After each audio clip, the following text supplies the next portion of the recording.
여러분 안녕하십니까? 뉴스투데이 제주입니다. 제주 삼다수 불법 유통 의혹에 대한 경찰의 수사가 진행되고 있는 가운데 제주도 개발공사에 대한 행정사무감사가 오늘 진행되는데요. 제주형 5차 재난지원금 신청은 이번 주에 마감됩니다. 이번 주 주요 일정을 조인호 기자가 정리했습니다. 최근 제주 삼다수를 일부 직원들이 대량으로 빼돌려 불법 유통시켰다는 의혹이 제기된 제주도 개발공사. 도의회 환경도시위원회는 오늘 제주도 개발공사에 대한 행정사무감사를 벌입니다. 삼다수 불법 유통을 막을 내부 관리 시스템이 허술하다는 논란과 함께 삼다수를 다른 지방으로 실어 나르는 해운업체들이 운임을 제대로 받지 못하고 있다는 주장도 쟁점이 될 것으로 보입니다. 보건복지안전위원회와 농수축경제위원회는 내일 제3차 제주국제자유도시 종합계획안에 대한 현안 보고를 받고 분야별로 쟁점 사항들을 논의합니다. 행정자치위원회는 모레 오등봉과 중부공원 민간특례사업 공유재산 관리계획 변경안을 심의할 예정이었지만 사업을 둘러싼 논란이 커지면서 상정이 보류될 것으로 알려졌습니다. 제주형 5차 재난긴급생활지원금 온라인 신청이 오는 29일 마감됩니다. 관광사업체와 민박, 숙박업, 유흥시설과 노래연습장, PC방 등은 50만 원에서 300만 원까지, 19살에서 39살 사이 구직 청년은 50만 원을 지원받을 수 있습니다. 특수형태 근로자와 프리랜서 종사자는 25일부터 다음 달 5일까지 추가 신청을 받고 식당과 카페 등 소상공인은 다음 달 30일까지 신청을 받습니다. 제주 지역 신장 장애인들을 위한 사랑의 장기기증 캠페인이 오는 28일 제주 한라대 한라아트홀에서 진행됩니다. 코로나19 상황을 감안해 올해는 거리에서 행사를 갖는 대신 유튜브로 캠페인을 중계하면서 시민들에게 장기기증 참여를 홍보하고 기증 서약도 받습니다.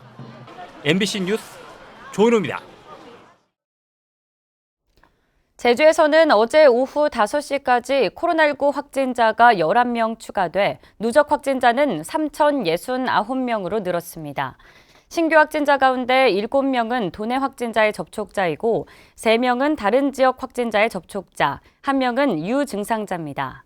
어제 추가 확진자 가운데 5명은 제주시 지역 초중고학생으로 중앙초와 인화초 6학년 각 1명, 그리고 제주중앙여중 2학년 1명, 제주 사대부 중 1학년 1명, 제주 사대부고 3학년 1명으로 나타나 방역당국이 같은 반 학생과 교사를 대상으로 진단검사를 벌이고 있습니다. 제주도가 오래된 하수관을 교체하면서 공동주택의 오수관까지 함께 교체해주고 있는데요.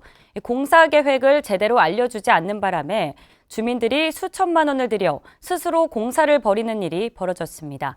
시청자 제보뉴스 박주연 기자입니다. 제주 시내 한 주택가에서 도로를 파헤치는 공사가 진행되고 있습니다. 이 동네에서 하수 처리장까지 연결되는 낡은 하수관을 교체하는 공사입니다. 제주도 상하수도본부는 공사를 진행하면서 낡은 공동주택들의 오수관도 하수관으로 무료로 연결해주고 있습니다.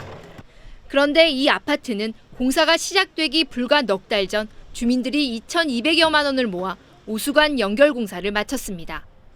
주민들은 제주시가 앞으로 3년 동안은 하수관 교체 계획이 없다고 안내하는 바람에 큰돈을 들여 자체적으로 공사를 했다며 분통을 터뜨립니다. 그때 공사가 들어가니까 밀어서 해라. 우리 이것 때문에 지금 엄청난 손실이 왔고 그거에 대해서 보상받고 싶어요. 공무원들 지금 이거 제대로 안 한 거잖아요. 주민들이 하수관 교체 공사 계획을 미리 알았다면 막을 수 있는 일이었지만 제주시와 상하수도본부 모두 자신들의 책임은 아니라는 입장입니다. 그때는 전화로 저 상하수도본부에 문의를 드린 것 같고요. 그때 당시 계획이 없다고 들으신 거예요? 예, 저는 그런 식으로 들었기 때문에 그런 식으로 답변이 나간 것 같습니다. 어느 분하고 통화했는지 거의 잘 모르겠습니다. 아니, 제가 통화했으면 저는 말을 했을 겁니다. 계획이 있다고. 공사 계획을 누가 확인하고 알려줘야 했는지 행정기관들이 서로 책임을 떠미는 사이에 주민들의 행정에 대한 불신만 커지고 있습니다. MBC 뉴스 박주연입니다. 서귀포시가 고품질 감귤 가격 보장 제도를 적용한 첫 감귤 판매를 오늘부터 시작합니다. 이에 따라 서귀포시 농수축산물 온라인 쇼핑몰 서귀포인정에서 판매되는 고품질 감귤의 최저 가격을 보장하는데 당도 11브릭스 이상은 1kg에 2,000원, 12브릭스 이상은 2,600원, 13브릭스 이상은 5,800원입니다. 서귀포시는 지난 6월부터 참여하려는 농가의 신청을 받아 현재 60개 농가를 선정하고 전문 품질관리원이 품질 검사를 진행해 내일부터 본격적인 판매에 돌입합니다.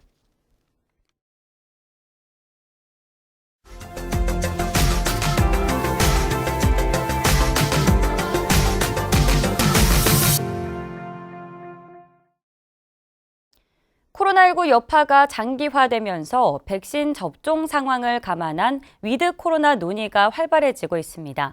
아직은 조심스럽지만 정부 방침과 연계해 감염 차단과 일상 회복, 이 두 마리 토끼를 잡기 위한 지방자치단체들의 준비가 한창입니다. 여수 MBC 최우식 기자가 보도합니다. 2019년까지 연간 1,300만 명의 관광객이 찾던 여수는 코로나19 확산 여파로 지난해 35% 이상 관광객이 줄었습니다. 숙박, 음식, 여행업계의 타격도 만만치 않아 소상공인과 자영업자들의 어려움은 한계에 이르렀습니다. 그전에는 이렇게 주말하고 주중하고 이 관광객들의 그 숫자가 그렇게 확연하게 차이가 안 났습니다, 실은. 근데 지금은 이제 아시다시피 주말에만 이렇게 몰리는 경향이 있습니다.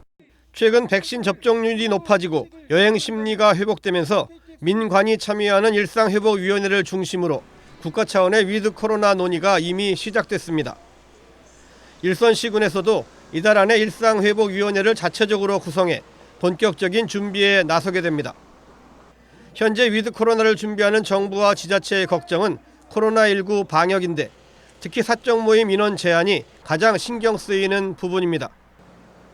현재 비수도권의 경우 백신 미접종자는 4명까지 사적 모임이 가능한데 접종 완료자 6명을 추가하면 10명까지 사적으로 만날 수 있습니다.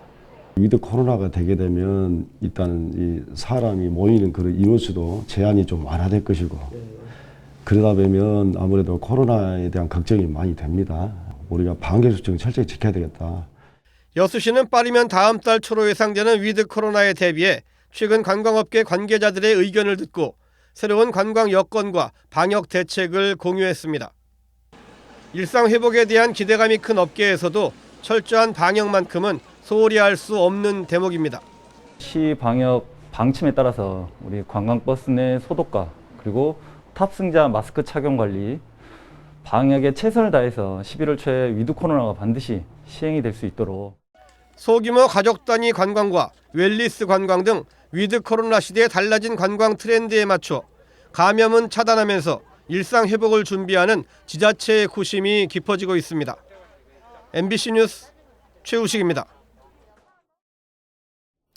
소비자로부터 큰 인기를 얻고 있는 과일인 샤인머스켓이 출하량이 계속 늘어나면서 이제는 경북 최대 판매 과일이 사과에서 포도로 바뀌었습니다.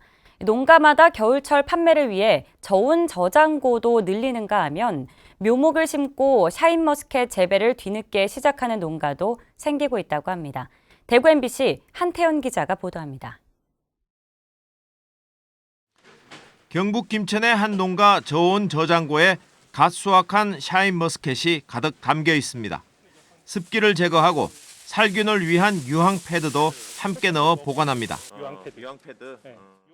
아버지와 함께 농사를 하는 정우열 씨는 올해 저온 저장고 1개동을 더 지었습니다. 겨울철 석 달 이상 보관한 뒤 내년 설 명절에 높은 가격에 내놓기 위해서입니다. 출하량이 늘어나게 되면 이제 아무래도 공급이 늘어나서 가격적으로 메리트가 떨어지게 되거든요. 그래서 이제 저장을 통해서 이제 공급을 분산시키고 이제 더 좋은 가격을 받기 위해서 저장을 이제 더 늘리는 계획을 계속 가져가고 있습니다. 농가마다 정시 농가처럼 저온 저장고를 늘려 출하량과 가격을 조절하고 있습니다. 샤인머스켓이 고소득 작물로 주목을 받으면서 뒤늦게 재배에 뛰어든 농가도 있습니다. 지난해 샤인머스켓 묘목을 심은 신종원 씨는 올해는 수확량이 적었지만 내년에는 조심스럽게 더 많은 출하를 기대하고 있습니다. 당연히 그 가격은 내려간다고 보고 있습니다. 저도 앞으로는 고품질로 가야 됩니다. 크게 욕심 안 내고 그 뭐 남들보다 뭐 적게 하더라도 어느 정도는 따라가겠느냐 그런 생각을 가지고 있습니다.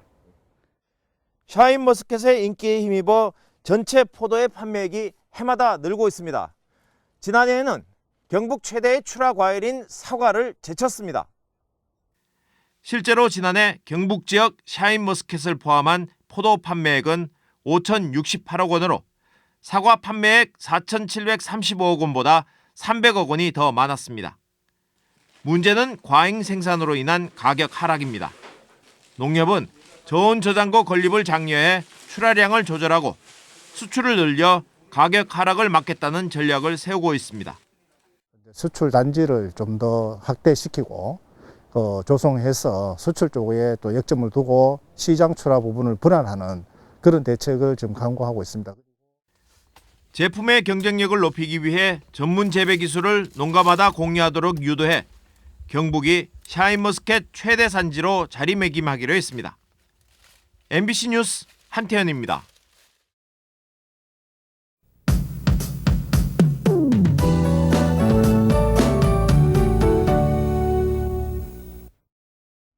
휴일 잘 보내셨나요? 한 주의 시작인 오늘도 가을 기운이 물씬 느껴지겠습니다. 아침에는 쌀쌀하지만 낮에는 가을볕 아래 20도까지 올라 온화하겠습니다. 다만 해가 지면 금세 서늘해지겠는데요. 일교차에 유의하시기 바랍니다. 당분간 완연한 가을 날씨가 이어질 것으로 예상돼 단풍 나들이 하기도 적당하겠습니다. 단풍이 서서히 물들고 있지만 10월에 찾아왔던 늦더위와 가을 한파로 인해 올해 단풍 절정은 예년보다 나흘 정도 늦어지겠는데요. 제주 한라산은 다음 달 4일 전후에 단풍이 절정에 이를 것으로 예상됩니다. 오늘 제주 전 지역에서 맑은 하늘이 드러나겠고요. 공기질도 청정하겠습니다. 월요일 아침 출근길 현재 기온 북부와 서부 지역 16도, 동부 지역 14도로 시작하고 있고요. 한낮 기온은 북부 20도, 서부 19도, 제주 남부 지역은 22도까지 오르겠습니다. 오늘 도서 지역도 맑고 쾌청한 가을 날씨를 보이겠고요. 우도 20도, 마라도와 가파도는 21도까지 오르면서 바깥 활동하기 적당하겠습니다. 바다의 물결은 제주도 전 해상에서 잔잔하게 일겠습니다. 이번 한 주 동안 비 소식 없이 맑고 쾌청한 가을 날씨가 이어지겠습니다. 날씨였습니다. 프로축구 제주 유나이티드가 어제 제주 월드컵 경기장에서 열린 전북과의 K리그 최종전에서 2대2로 비겨 승점 45점, 5위로 파이널 A행을 확정지었습니다. 제주는 주민규가 경기 후반에 선취골을 넣으며 앞서가다 2골을 내리내줘 역전당한 뒤 후반 추가 시간에 주민규가 페널티킥을 성공시켜 2대2 무승부를 기록했습니다. 한편 오늘 경기는 코로나19로 입장 인원이 제한된 가운데 사전에 입장권이 매진됐고 관중 3천여 명이 찾아 경기를 즐겼습니다. 버스 준공영제도와 관련해 국토교통부가 버스업체의 과도한 지원을 막기 위한 표준화된 기준을 제시했습니다. 이에 따라 버스 운송 원가를 합리적으로 산정할 수 있도록 연료비와 인건비 등 원가 구성 항목을 표준화해 통일된 기준을 제시하고 운송 원가와 관련 없는 광고 선전비와 대출 수수료 등의 항목은 제외하도록 했습니다. 또 재정 지원을 받는 버스업체는 외부 회계 감사를 의무화하고 부정한 방법으로 보조금을 받은 경우 환수하도록 했습니다. 제주에서는 2017년 버스 준공영제가 도입됐고 현재 서울과 부산, 대구, 인천 등에서 시행하고 있습니다. 미국에 있는 재미 4.3 기념사업회 유족회는 미국의 평범한 시민들이 직접 강사로 나서 제주 4.3을 알리는 강연회를 내일 미국 뉴햄프셔주 내슈아 시립도서관에서 개최합니다. 이번 강연회는 재미 4.3 기념사업회 유족회가 그동안 미국 시민을 대상으로 4.3 관련 교육을 진행하고 진실 스토리텔러를 양성해 미국 시민들이 직접 4.3을 설명하는 방식으로 진행됩니다. 제주시가 주차장 부족 문제를 해소하기 위해 주택가와 상가 밀집 지역에 놀리는 땅을 활용한 공안지 주차장 조성 사업을 추진합니다. 이에 따라 앞으로 3년 이상 활용 계획이 없는 토지를 대상으로 토지주가 동의하면 주차장을 조성하고 재산세 감면 혜택을 제공합니다. 제주시는 올해 예산 9억 원을 들여 공안지 주차장 33곳에 540대의 주차 공간을 확보하는데 지금까지 제주시가 조성한 공안지 주차장은 모두 580곳에 주차면 1,400대를 넘고 있습니다. 서귀포시는 지난 3월부터 7개월 동안 사업비 10억 원을 투입해 해양 쓰레기 815톤을 수거했다고 밝혔습니다. 이는 지난해 1,027톤보다 20% 줄어든 것으로 태풍으로 인한 쓰레기 유입과 시설물 파손 등의 피해가 적었기 때문으로 분석됩니다. 서귀포시는 내년에도 예산 17억 원을 들여 바다 환경 지킴이 96명을 선발해 해양 쓰레기 수거에 나설 방침입니다. 뉴스를 마칩니다. 월요일 아침 활기차게 시작하십시오. 고맙습니다.